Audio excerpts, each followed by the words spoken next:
I'll find valid in your eyes. You'll always be my night sky. Hello friends, and welcome back to my channel, or if you are new here, hello, my name is Dara and I put out new videos every week about reading and writing now. So yeah, go ahead and subscribe if you're interested in any of that kind of content. Today we're going to be talking about how I outlined the current novel I am working on. Now, just as a disclosure, I guess, this is only the second novel I've written, and I have not had my first one published. I actually decided my first novel will just be kind of for me. Maybe if my family want to read it or something, that's fine, but I have no plans to pursue self-publishing or even traditional publishing with that. So this is my first novel that I am going to be sharing openly. So I thought it will be fun to show you guys how I outlined, but I am by no means an expert.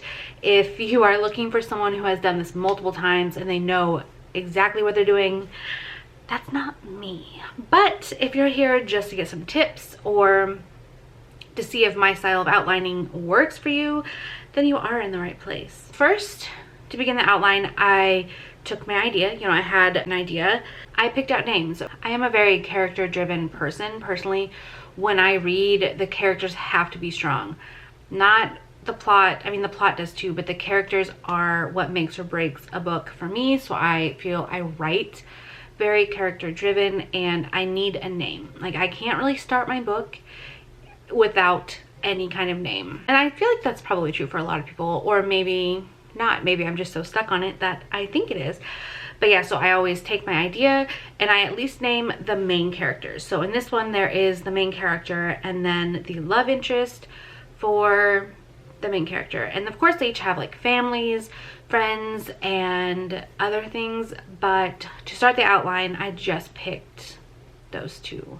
Now, step number 2 for beginning an outline is research. My book is a historical fiction. It takes place in the Pacific during World War II, so obviously there needs to be a lot of research on my part. I would say that, of course, you can write anything and make anything up you want. I mean, you could literally write a book and be like, I don't know, the Pacific is actually in the Atlantic or something. You can write anything, but I do want mine to be based somewhat in truth. So I had to do a lot of research, and I utilized the library and of course website. Now, when I was growing up, I didn't even have the internet until I was in middle school to use for like research papers and stuff, and back then this wasn't really an issue, but now of course it needs to be said, not every website is created equally. There are plenty of false information places like that you can find on the internet, so I definitely recommend going to websites that are .edu, .gov, .org, .net, because typically those are your more reliable websites. But I mean, you can find good information even on wikipedia.com. I would just verify it probably, but of course you can go to the library and pick out nonfiction books.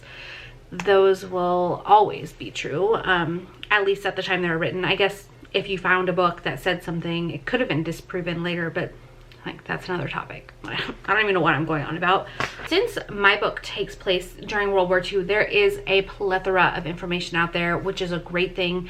The downside is that my character is going to be in the same division that my great-grandfather fought in the Marine Corps during World War II, like in real life. This was his actual division, and narrowing it down, while it's a good thing from a research perspective, like the more details the better, it is a little difficult to find information about a specific division.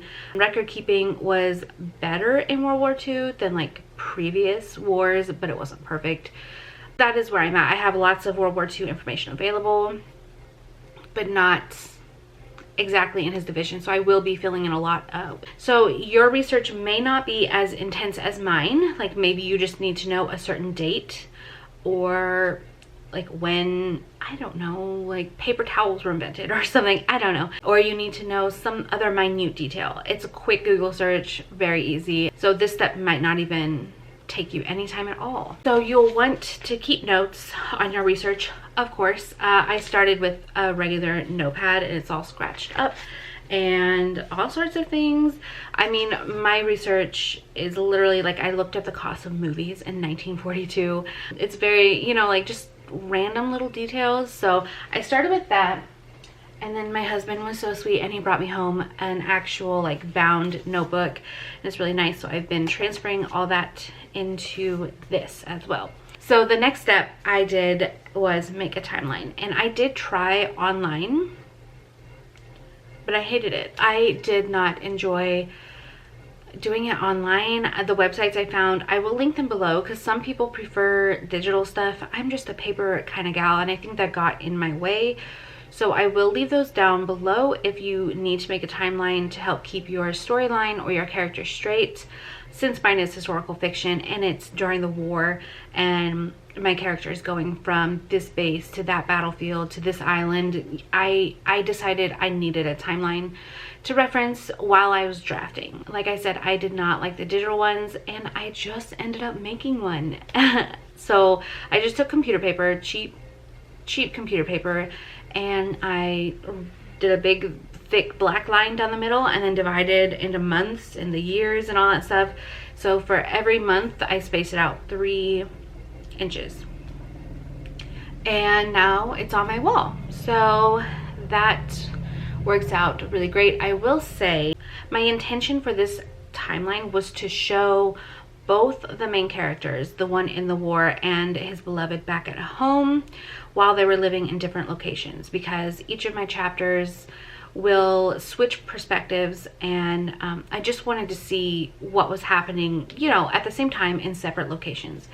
So the main character was actually easier to timeline because all the history books showed me where he's at, or where the division was at. So, you know, my character, where he was, when he was there, how long, that really helped. So with him, when I'm going in to be drafting, I'm going to be adding in emotions and experiences for him. Now with the main character, I didn't really need to do a lot of research because her place is in Kansas. That's where she'll be living, and I know plenty about Kansas. I grew up there, so I don't need to look up much there, but I don't have books to tell me, like, she's completely made up. Well, she's my great-grandmother, but she never told me what she was doing while my grandfather was in the war, so I'm literally making her up as I go. So I did not even put her in the timeline like I had planned to. I just added her stuff to the outline as it came to me as I was planning this novel.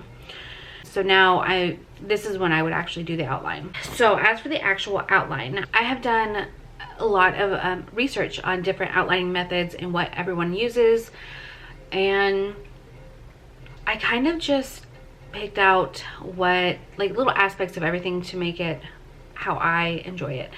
So open a new Scrivener project, okay, and titled this one Project 45 Outline, because I don't have a title for this novel yet. It will be coming, but since it takes place in 1945, I just named it Project 45. So in the new Scrivener project, I will begin creating new documents within it, and each document is a new chapter. So, you know, you'll have chapter 1, 2, 3, 4. I don't have a certain amount of chapters. I'm just letting the story dictate how many there are as I go.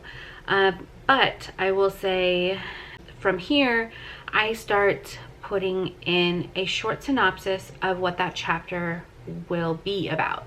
So for example, you could do like chapter 1, you introduce your characters, or you start off with a big bang, like a big event, something happens, and then chapter 2, you know, what happens after that, and so on and so forth. But some chapters will have a sentence or two. Others will have full-on paragraphs about what is going to happen.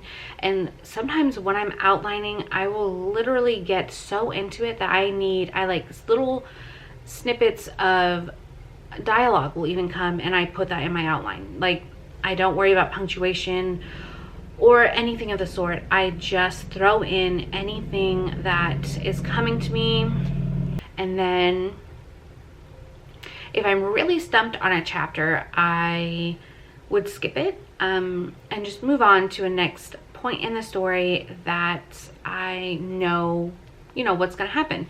And you do have to be careful with this because it can cause issues in your plot if you're not careful, but that would be like more of an overall plot problem and not really an outline. Also, if I don't have a name already made while I'm outlining, I will usually use something like blah for the first one, and then each consecutive blah or name will be blah 1, blah 2, and then I'll highlight them so they're noticeable when I go into drafting. So I do not draft in this document. I will start a completely new project in Scrivener, and I will name it Project 45 Draft. That's what I did for this one. So that means in my outline project, sometimes I will put in notes, research, like random things in their own documents and labeled, of course, as such. And I actually think I'm going to add all of my research and notes into the outline so I can also have it digitally in case anything ever happens. And I'm not sure I want to keep this notebook forever, but that is just an idea. That is going to be it for how I outlined this novel. I hope you guys enjoyed it, and I hope it gives you some ideas or inspiration to start a novel that you've been really thinking about doing. And yeah, I hope you guys enjoyed this video, and I will see you guys in my next one. Bye! When your stars have burnt out and your heart makes no sound, I'll find validity.